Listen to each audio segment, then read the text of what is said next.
Lawrence of Arabia, a legendary British intelligence officer famous for fighting alongside allied Arabian guerrilla groups during the First World War, he played a major role in the Allied victory over the Ottoman Empire, leading to the official collapse of an empire that had been around for centuries.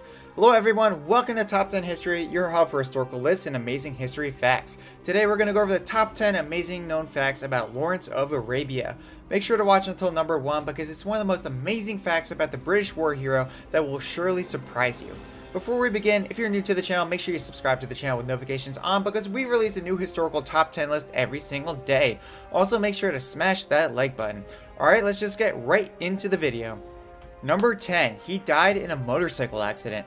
One little known fact about the famous war hero was that he was a motorcycle enthusiast. He collected a number of expensive and rare motorcycles. He in fact owned 7 different Bro Superiors, an extremely rare and luxurious make of motorcycles. On May 13, 1935, he took one of these Bro Superiors out for a ride in the countryside, while on the ride spotted 2 boys riding bicycles in the middle of the road, which he spotted a little bit too late. He attempted to swerve to avoid hitting the boys, but he hit one of their bicycles, sending Lawrence into the air. He suffered a massive brain injury from the crash, which later led to his death. Number 9. He disguised himself after World War I. After such a harsh and brutal war such as the First World War, with many soldiers living through insufferable conditions like spending weeks at a time in foul, disease-filled trenches, you would think that the first thing any soldier would want to do after the war is get out. But not for the Honorable Lawrence of Arabia. After serving as an Arabian diplomat directly under Winston Churchill, Lawrence enlisted in the Royal Air Force in 1922.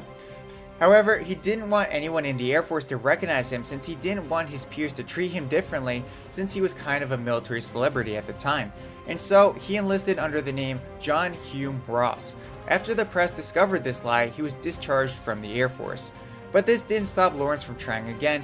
He then enlisted as a private in the Royal Tank Corps under the name George Bernard Shaw, but this time he wasn't caught and kept that name until his death. During this time period, he even wrote an entire book, which was a translation of Homer's The Odyssey, and even put his fake name, Shaw, as the author. Number 8. He was close friends with Winston Churchill. Before Winston Churchill became the famous British Prime Minister who would go down in history as the leader of the UK who helped to lead the Allies to victory in the Second World War, he became the Colonial Secretary, giving him leadership over the various colonies across the massive British Empire. The UK had some colonies established in the Middle East, some of which included parts of present-day Iraq, Egypt, and Jordan. Churchill employed Lawrence to work as a diplomat between some of its Middle and Eastern colonies and the British mainland. Lawrence served as Churchill's personal advisor when it came to foreign policy and affairs with the Arabian colonies. While working together, Lawrence and Churchill got along really well and became quite close. Even outside of the office, they grew to become lifelong friends. Number 7. He was offered a knighthood, but refused. Now, being granted a knighthood and having the word Sir being put before your name might sound quite badass and desirable to most. However, apparently not for Lawrence. Just months before the armistice and the official end of the First World War, on October 30th, 1918, the current British king, King George V, summoned the famed Lawrence to the one and only Buckingham Palace. The confused Lawrence wasn't sure why he was being summoned, and would surprise him to find out that King George V had the desires and intentions to knight the famed war hero. However, Lawrence was not interested in such things one bit. He originally walked into Buckingham Palace with the hopes that he would instead be discussing the independence of the Arabian colonies, and was extremely disappointed to find out otherwise. Lawrence quietly refused the honor, turned, and walked out of the palace just like that. It was a big surprise to King George V to find that the war hero was so turned off by the idea of receiving such a high honor. Maybe he just didn't want the attention, as we learned earlier that he changed his name twice when he re-enlisted into the military in order to draw attention away from himself. Number 6. He was not wildly famous until after the armistice. You would think that possibly the single most known war hero in a particular war would already have tales of his greatness spreading around during the conflict itself. However, this was not the case with Lawrence of Arabia. When we think of World War I, we think of the Western Front and all of the brutal trench warfare, gas attacks, and the new weapons of war that were used by both sides, such as machine guns and airplanes. However, because the Western Front and the European theater of the First World War was so brutal and chaotic, Lawrence's campaign in the Middle East was largely overshadowed during the war. Barely anyone had known about him or his accomplishments by the end of the war. Even the Ottomans, whom Lawrence was fighting against and who literally had a large bounty on Lawrence's head, didn't even know what he looked like. However, after the war ended is when he became a celebrity. A man who had served in the Middle East by the name of Laurel Thomas was launching a history lecture tour. He had photographs and films of Lawrence of Arabia which the public took quite a huge interest in, thus transforming Lawrence from someone nobody knew into a war hero and a celebrity. Number 5. He had two brothers who also served in World War I. Lawrence didn't happen to be the only war hero in his family. He actually had two brothers who also served in World War I. However, the two brothers and Lawrence did not serve together since the brothers were sent to the Western Front to fight the Germans, while Lawrence was sent to Arabia to fight the Ottomans. Tragically, after deploying, the brothers would never be reunited after the war since both of his brothers would be killed in battle over in Europe. And the two died at a very close point in time, with only a few months between each death.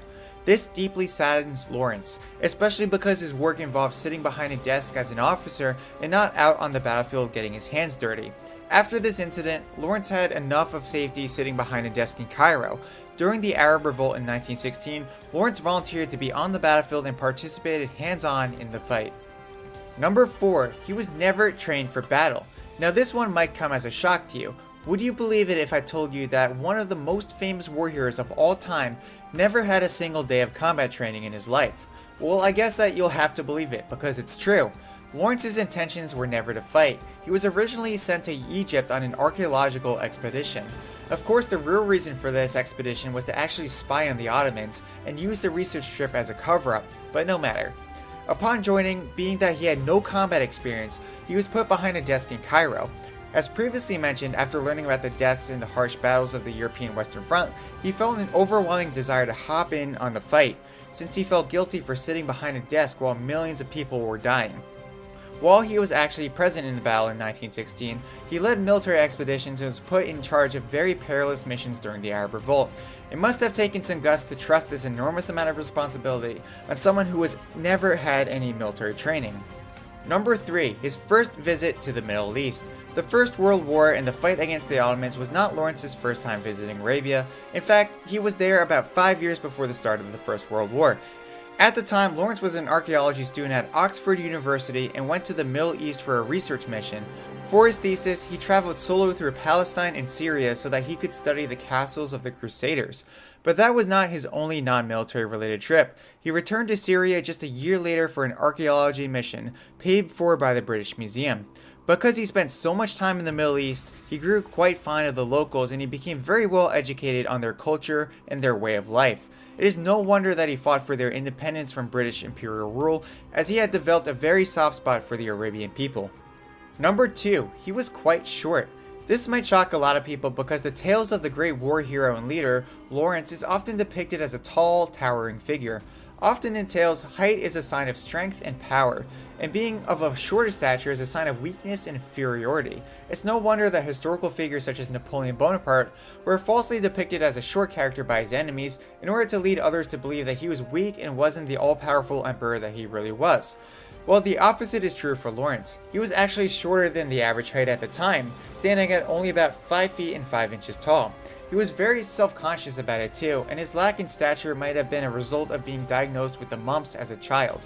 However, author Peter O'Toole, who wrote Lawrence's epic biography tale, Lawrence of Arabia, he instead portrays Lawrence as a towering 6 foot 3 inches, leading to many to still believe to this day that Lawrence was a very tall man. Number 1. He was born out of wedlock. That's right, you heard me correctly. If Lawrence of Arabia lived in the Game of Thrones universe, he would have been referred to as Bastard. Lawrence knew who his mother was for his entire life, but he never learned the true identity of his biological father until after his father's death. His mother, Sarah Lawrence, was a governess and was assigned to take care of the 4 children of a man named Sir Thomas Chapman. After arriving at the estate, Chapman soon started to get a little too close to the 18-year-old servant, and the two started having affairs. 8 years after working for Chapman, she became pregnant and in secret gave birth to her bastard son, which would grow up to become one of the most famous war heroes of the First World War. Eventually, this scandal was discovered, leading Chapman to divorce his wife and move in with Sarah. They only pretended to be a married couple since they never officially married, and used the last name Lawrence in order to lead others to believe that they were married. During most of Lawrence's life, he knew none of this. It wasn't until after his father's death in 1919 that he discovered and learned the true origins of his parents. Did these facts shock you? Make sure that you subscribe and turn on notifications so you never miss out on more amazing historical facts and much more. If you like this video, check out this next video on the top 10 facts about Ellis Island. Alright, have a great rest of your day, and I'll see you in the next video.